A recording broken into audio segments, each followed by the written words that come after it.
욥기 5장 17절에서 끝절 27절까지 봉독하겠습니다.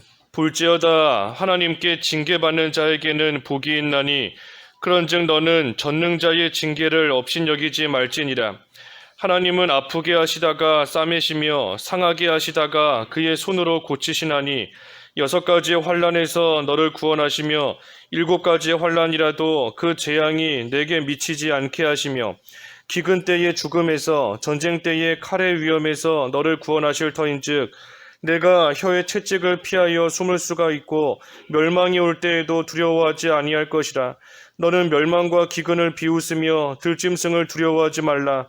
들에 있는 돌이 너와 언약을 맺겠고 들짐승이 너와 화목하게 살 것이니라.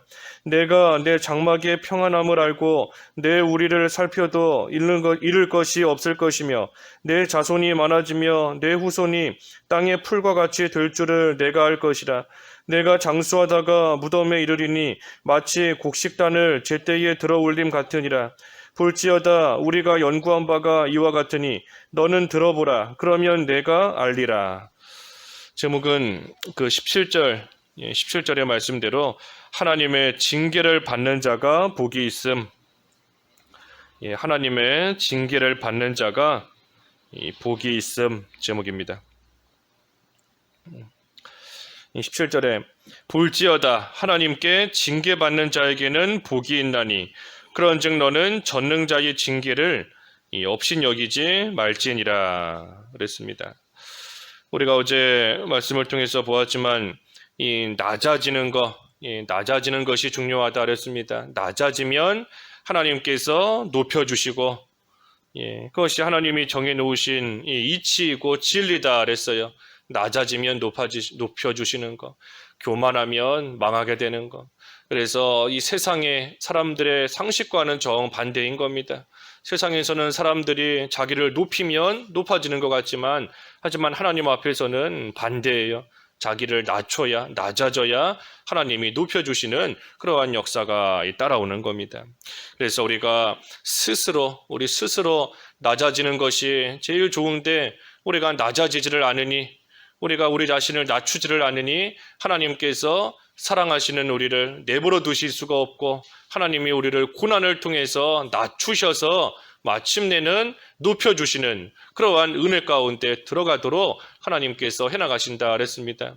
그래서 우리가 낮아지지를 않기 때문에 하나님께서 고난을 겪게 하시는 겁니다. 낮아지라고 하나님께서 사랑하시기 때문이에요. 그래서 고난을 통해서 낮추시는 때가 있고 하나님이 낮추시면 우리가 낮아져야 하나님이 낮추시는데 우리가 낮아져야 이 살 길이 열린다 그랬습니다. 그래서 하나님께 징계받는 자에게 복이 있다. 그 징계를 업신여기지 말라 그랬습니다. 그래서 징계받는 자가 왜 복이 있는가? 징계가 왜 복인가? 조금 전에 언급한 대로 이 징계는 하나님께서 사랑하신다는 표시이기 때문입니다. 이 징계가 하나님이 우리를 사랑하신다는 표시예요. 우리가 징계받는 그 순간에는 아프고 힘들고 쓰라리지만 하지만 결국 하나님께서 우리를 징계하시는 것은 우리를 사랑하시기 때문인 겁니다. 사생자, 하나님의 아들이 아닌 자, 하나님께서 사랑하지 않는 자는 그 징계하시지 않는 겁니다. 사랑하시는 아들이기 때문에 하나님께서 징계하시고 그 징계를 통해서 또 하나님께서 바로 세우시며 하나님의 그 사랑이 우리에게 계속 내려오고 있음을 또 우리로 하여금 알게 하시는 겁니다.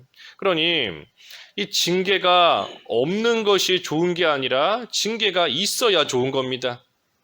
하나님의 징계가 있어야 우리에게는 좋은 거예요. 왜냐하면 내가 하나님 앞에서 바로하지 못하고 또 낮아지지 못하고 살아가고 있는데도 하나님께서 징계하시지 않는다 하면 이 뭔가가 잘못된 겁니다. 뭔가가 이상한 거예요. 분명히 하나님께서는 사랑하는 자를 징계하신다 하고 말씀하셨는데 이 징계가 없으면 어딘가 잘못된 줄 알아야 되는 겁니다.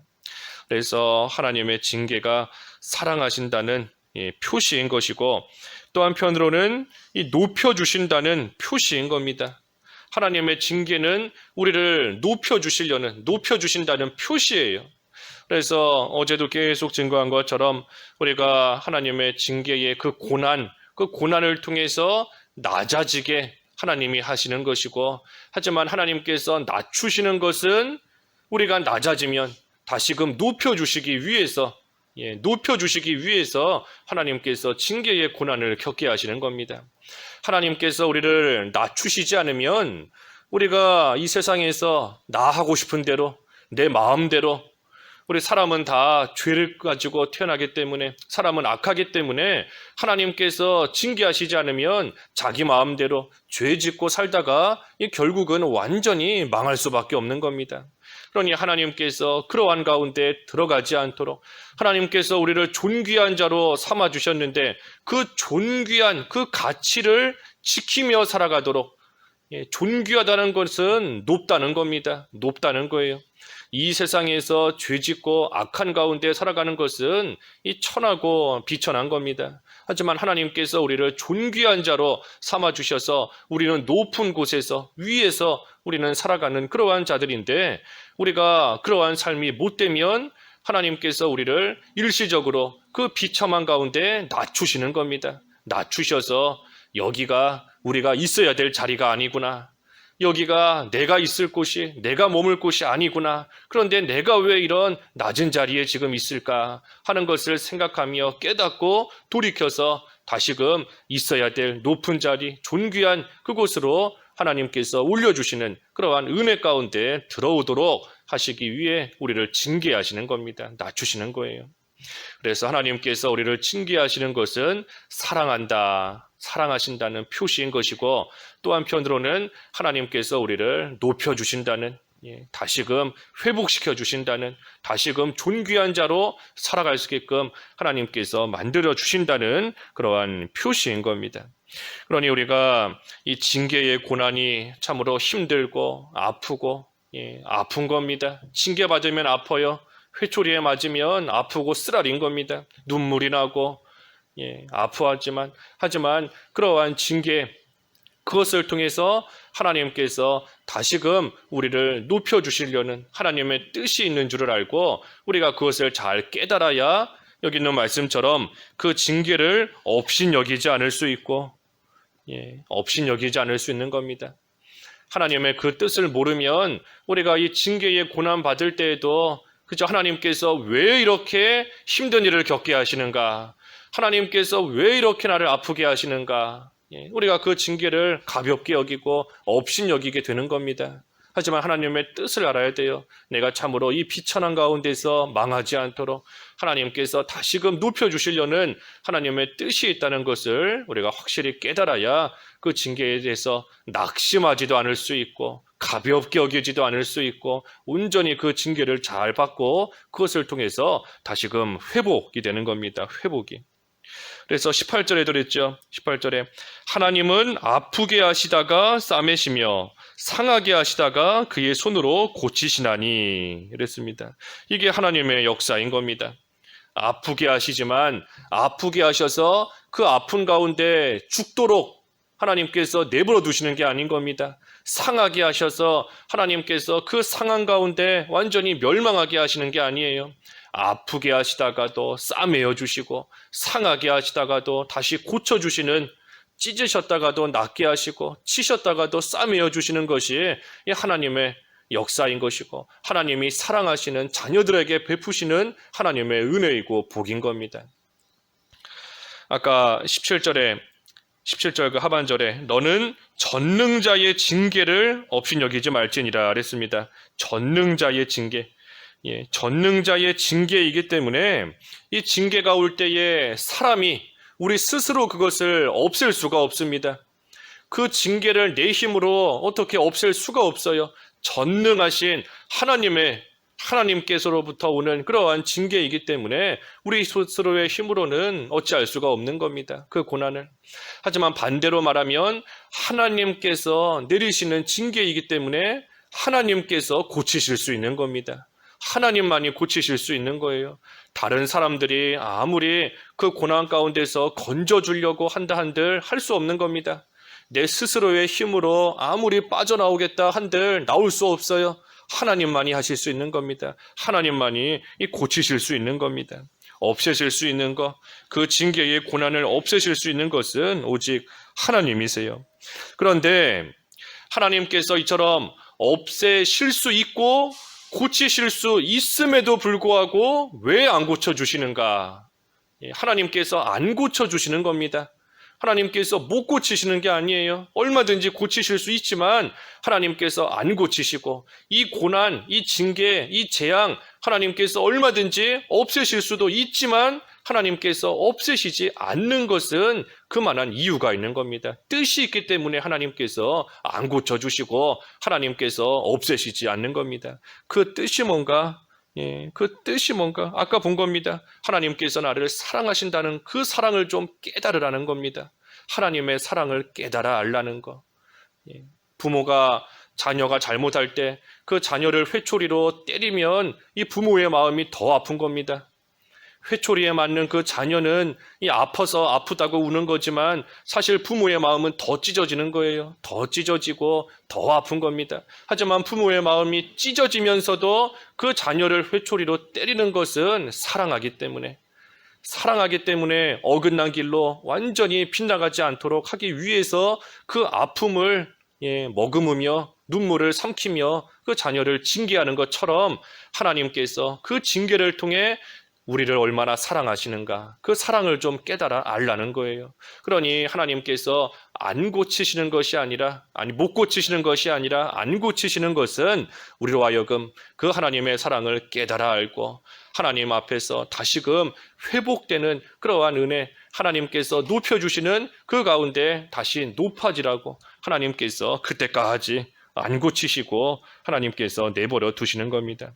그러니 우리가 고난을 당할 때 이 고난을 왜 주셨는가 우리 자신을 잘 돌아보면서 살피고 이 뭐가 됐든 중요한 것은 낮아지는 것이다 그랬습니다. 낮아지는 것. 하나님께서 못 고치시는 것이 아닌 줄 알고 분명히 고치실 수 있음에도 불구하고 이렇게 하심은 나로 하여금 낮아지라는 하나님의 뜻인 줄 알고 우리가 낮아져야 돼요. 그래서 그 징계의 고난 가운데 내 생각, 내가 원하던 거, 내 고집, 그 모든 것이 다 깨지고 내가 없어져야 되는 겁니다. 그래서 낮아지면 다시금 구원해 주신다 그랬습니다. 구원해 주신다. 그래서 그 징계의 아픔을 통해서 그 상함을 통해서 더욱더 온전한 하나님의 사랑으로 또 하나님의 사람으로 만드시는 이 하나님의 역사인 줄 알아야 돼요. 그래서 하나님께서 우리에게 해나가시는 모든 일은 단 하나도 빠짐없이 하나님이 우리에게 하시는 모든 일은 살리는 역사인 겁니다. 하나님께서 우리에게 하시는 모든 일이 다 우리를 살리는 역사예요. 단 한 가지도 우리를 죽이는 역사가 없습니다. 그래서 하나님께서 해나가시는 일은 죽이시는 일이 아니에요. 그 어떤 일도 우리를 죽이시는 게 아닙니다. 하나밖에 없는 독생자의 피값을 주고 우리를 살리셨는데 하나님께서 우리를 죽이시지 않아요. 죽이실 수 없는 겁니다. 하나님께서 해나가시는 모든 일은 단 하나도 예외 없이 모든 일은 다 우리를 살리는 역사인 줄을 우리가 알고 어떤 일을 만나도 우리가 결코 낙심해서는 안 됩니다. 그래서 아픔과 상함 속에서도 하나님께 소망을 두고 하나님께서 지금은 안 고치시는 것이지만 분명히 다시금 고치시고 싸매어 주실 때가 있다. 하나님께 소망을 두고 하나님을 우리 전적으로 신뢰해야 됩니다. 하나님을 신뢰해야 돼요. 신뢰하고 우리는 그저 그 가운데서 어떻게 하든 낮아지고 가난한 자가 되려고 힘쓰고 나아가는 거 그것이 살 길인 겁니다. 살 길. 그래서 19절부터 마지막 절까지는 이 징계의 고난 가운데서 낮아지면 하나님께서 어떻게 높여주시는가 하는 그런 말씀이 이 끝절까지 말씀이에요. 복잡한 말씀은 아닙니다. 징계 가운데 낮아지면 하나님께서 복을 주신다 그랬는데 어떻게 복을 주시고 어떻게 높여주시는가? 먼저는 아까 18절 말씀처럼 싸매주시고 고쳐주신다 그랬습니다. 하나님이 높여주시는 겁니다. 싸매주시고 고쳐주시는 거예요. 또 19절에는 환난에서 구원하신다 그랬습니다. 환난에서 구원하신다. 19절 6가지 환난에서 너를 구원하시며 7가지 환난이라도 그 재앙이 내게 미치지 않게 하시며 그랬습니다. 그래서 환난이 여러 가지가 오지만 여러 가지 환란이 계속 오는 겁니다.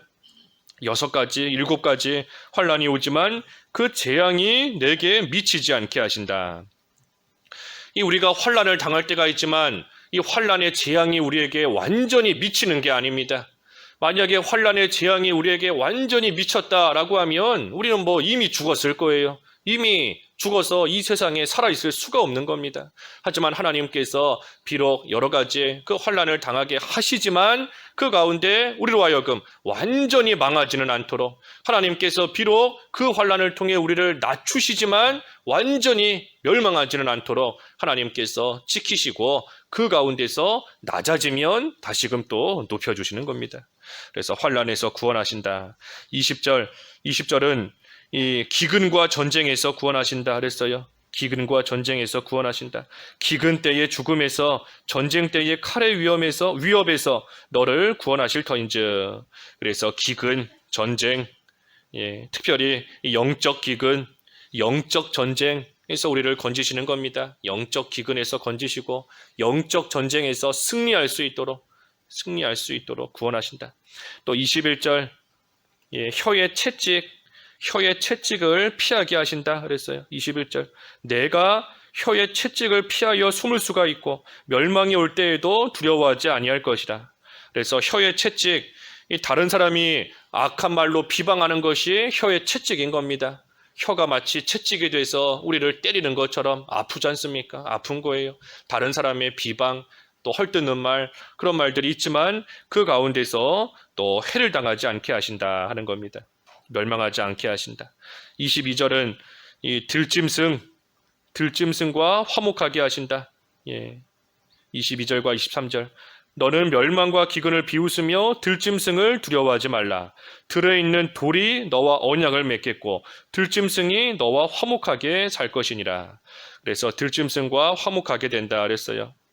여러 가지 그 들에 있는 돌들 너와 언약을 맺는다. 다시 말해서 이러한 자연재해, 거기로부터 하나님께서 지켜주신다는 겁니다. 자연재해로부터 보호해 주시고 또 들짐승 같은, 또 들에 있는 거친 돌과 들짐승 같은 그러한 사나운 사람들로부터 하나님께서 지켜주셔서 또 화목할 수 있게 해주신다. 그래서 자연재해로부터 보호해 주시고 또 사나운 사람들과 또 화목할 수 있게 해주신다. 24절은 장막의 평안함을 또 얻게 하신다는 겁니다. 장막의 평안함을 알고 내 우리를 살펴도 잃은 것이 없을 것이다. 그래서 장막이 평안하다. 가정이 평안하고 또 우리 안에 잃는 것이 없을 정도로 우리 안에 그 양이나 소가 또 많게 되는 겁니다. 그러니 번성할 수 있도록, 번영할 수 있도록 가정이 평안하고 번영할 수 있게 해주신다는 것이고, 또 25절, 자손이 많아진다 그랬어요. 내 자손이 많아지며 내 후손이 땅에 풀과 같이 될 줄을 내가 알리라. 그래서 자손이 많아진다 그랬습니다. 자손, 육신적인 자손뿐만이 아니라 영적인 자손. 그래서 나를 통해서 이 구원받게 되는 그러한 사람들이 또 많아지게 하나님이 해주신다는 겁니다. 내가 징계받았지만 그 가운데 낮아져서 다시금 회복이 되니 이제는 내가 하나님의 사랑을 깨닫고 하나님의 은혜 가운데 살아가며 그 하나님의 귀한 진리의 복음을 다른 사람들에게도 전해주는 겁니다. 또 그러한 내 모습, 회복되는 내 모습을 보고 다른 사람들도 또 영향을 받게 되는 것이고, 그래서 영적인 자손 또한 많아진다. 26절, 장수한다 하는 겁니다. 장수. 26절, 내가 장수하다가 무덤에 이르리니 마치 곡식단을 제때에 들어올림 같으니라 그랬습니다. 그래서 장수한다. 육신적으로도 오래 산다는 것뿐만이 아니라 장수, 모든 일에 있어 실패함이 없도록, 모든 일에 있어 일이 잘 형통하게 이루어지도록 하나님께서 하신다. 그래서 세상에서 형통하게 잘 살다가 때가 되면 곡식단을 제때에 들어올리는 것처럼 하나님께서 우리를 부르셔서 영원한 하늘 창고, 영원한 천국에 들어가도록 하나님께서 하신다는 겁니다. 그래서 마지막 27절에 볼지어다 우리가 연구한 바가 이와 같으니 너는 들어보라. 그러면 내가 알리라 그랬습니다. 그래서 엘리바스가 이 말들을 하면서 지금 욥을 충고하고 있는 겁니다. 그래서 우리는 이 말씀이 욥에게 해당이 되는가 안 되는가 그 여부를 떠나서 오늘날 우리에게 나에게 주시는 말씀인 줄 알고 너는 들어보라 그러면 내가 알리라 한 것처럼 이대로 행하면 이러한 은혜 가운데 들어간다는 겁니다.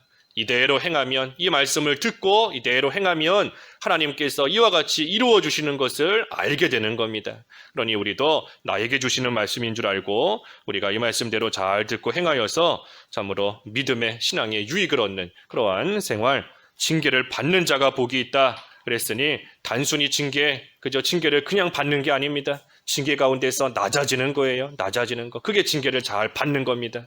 그래서 징계 가운데 낮아져서 하나님이 주시는 은혜와 복 가운데 참여하는 유익이 있는 그러한 고난의 시간이 되어야 되겠습니다. 기도하겠습니다.